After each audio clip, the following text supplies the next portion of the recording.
Good day. Welcome to my Bible and I daily devotion. Okay, we're looking at a chapter from the Bible each and every day. Okay, we're currently now following the ending of the reign of King David, and we're looking at the transition from King David to King Solomon. Okay, so we're looking at the book of First Kings, and we're currently in the book of First Kings, chapter 2. Okay, before we even look into this section, let's close our eyes with a word of prayer. Our gracious Father in heaven, Lord, thank you for being our God. Thank you for being by our side, Lord. Thank you for continuing to teach us, Lord. Help us to be able to receive the message which is most applicable in our lives, that we can apply, Lord, and make our lives better and become better people, Lord. People that are going to serve you, people that are going to obey you, Lord. And thus saith the Lord. This is my humble prayer in your mighty name, Lord. Amen. Okay, so First Kings chapter 2. My verse of consideration is I'm going to look at verse 4 as well as verse 5. Verse 3 as well as verse 4. Yes, sorry for that. Verse 3 as well as verse 4. They read as follows. And keep the charge of the Lord your God, to walk in his ways, to keep his statutes, his commandments, his judgment, and his testimonies, as it is written in the law of Moses, that you may prosper in all that you do and wherever you turn, that the Lord may fulfill his word which he spoke concerning me, saying, if your sons take heed to their way, to walk before me in truth, with all their heart and with all their soul, he said, you shall not lack a man on the throne of Israel. May the Lord add a blessing to his word now and forevermore. Amen. Okay, so these are words which David is now saying to Solomon. Okay, so David is in his, ending period. He's on a countdown of his life. Okay, he feels that his days are coming to an end, and he's speaking these words of counsel to Solomon. Now, if we pay attention to these words, we notice that they also are expressing, where David felt that he also could have improved. Remember, David started off being a person who was in good favor with God, and however, in the process, he sort of fell short. Okay, and he suffered towards the ending period of his life. He was a man, filled with remorse, for the actions which he did, which were against what God wanted, which were displeasing in the sight of God. And so in his address to Solomon, it reminds him that, Solomon, whatever you do not keep the law of God. Keep to the law of God. Do what God has said, because God has promised that if you do that, there will continue being a king in the household in the lineage of David. So there will always be a king that is reigning if you follow what God says, and if you follow it very well. So I'm even imagining in this process that because David knew that he also fell short, he must have been sincere, very sincere in telling Solomon that, Solomon, you need to be careful and ensure that you do this. If you fail in so many things, but ensure that you do this part very well. Listen to what God tells you. Do it, and do it very well. Do it with all of your heart, with all of your being, and God has promised to bless you. He keeps his promises, and if you do your part, he's going to do his part. So this is the address that David gives to Solomon. He sort of is addressing him, and he's highlighting, this is what you need to do.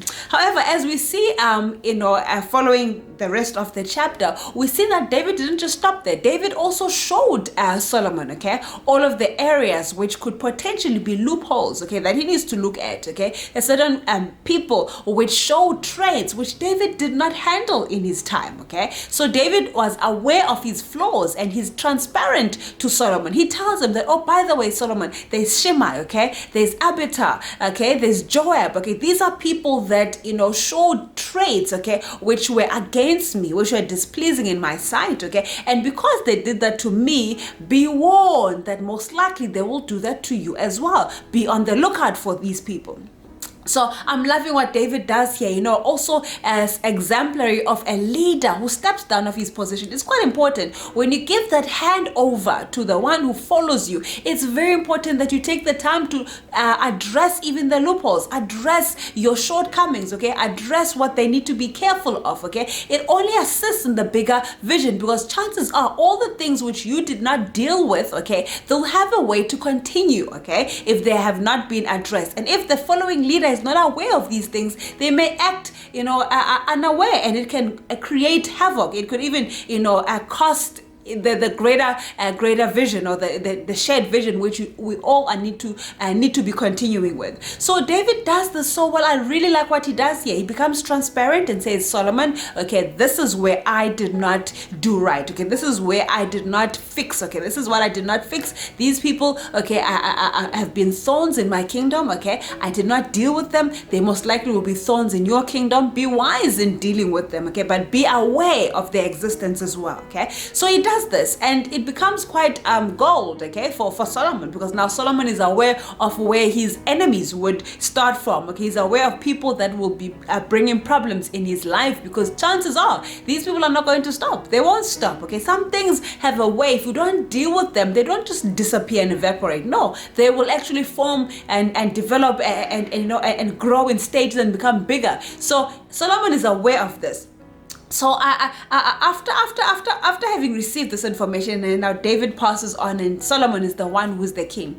I'm loving a character of Solomon. Okay, I'm seeing the bravery of Solomon. I'm seeing the wisdom of Solomon being portrayed here already. What Solomon does is that all of these areas where he was warned, okay, about, he addresses all of them. Okay, all these people that were mentioned, okay, he addresses all of them. Okay, what he does is he does not destroy them immediately, no, but he makes them aware. You have not done anything to me, but I'm aware of what you potentially could do. And so if I'm putting these terms, okay, he places terms for each and every one of them. Okay, if you cross this line, your death is going to be on your own head. And so when they all cross that line, all of their death are on their head. So Solomon already has acted wisely here, but I saw how he immediately saw the need to address all of what David was supposed to have addressed in his reign. Okay, so some things are not to be left unattended to. Sometimes we need to address things. Sometimes we need to confront things, okay, and deal with them as they start, before they even become monstrous. Okay, while they're still petty, we have to develop the culture and the habit of dealing with these things immediately. Okay.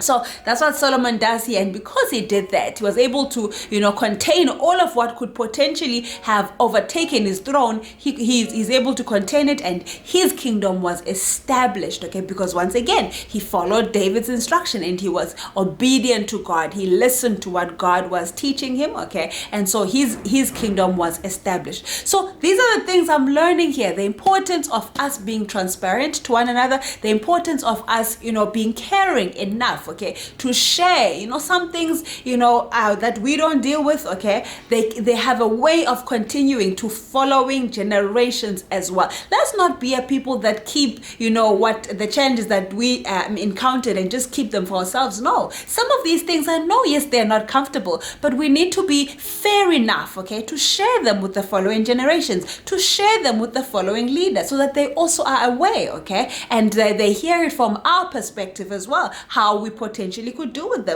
them if we know the way to deal with them. Okay, so it's very important as parents. Okay, it's very important, take the time to address everything that needs to be addressed. Take the time to do your part. Okay, don't leave things hanging unresolved. Okay, ensure that everything is attended to. Okay, it only makes things better for the following generations as well. So as well as, let's not leave anything, let's not assume anything to be light. Nothing is small. Nothing is small. Nothing is light. All of these things start small, okay, but they potentially could grow and become monstrous. So that's what I'm learning in chapter 2, okay, of First Kings. Okay, Solomon was able to deal with all of these people because he addressed the issue. He addressed the issue immediately when it came to his attention that there's an issue here to address. He addressed the issue, okay, and thus all of what had happened, it was all on the heads of the people, okay, that were mentioned here, because all of them had the opportunity. They all had the opportunity. He gave them all a chance, okay,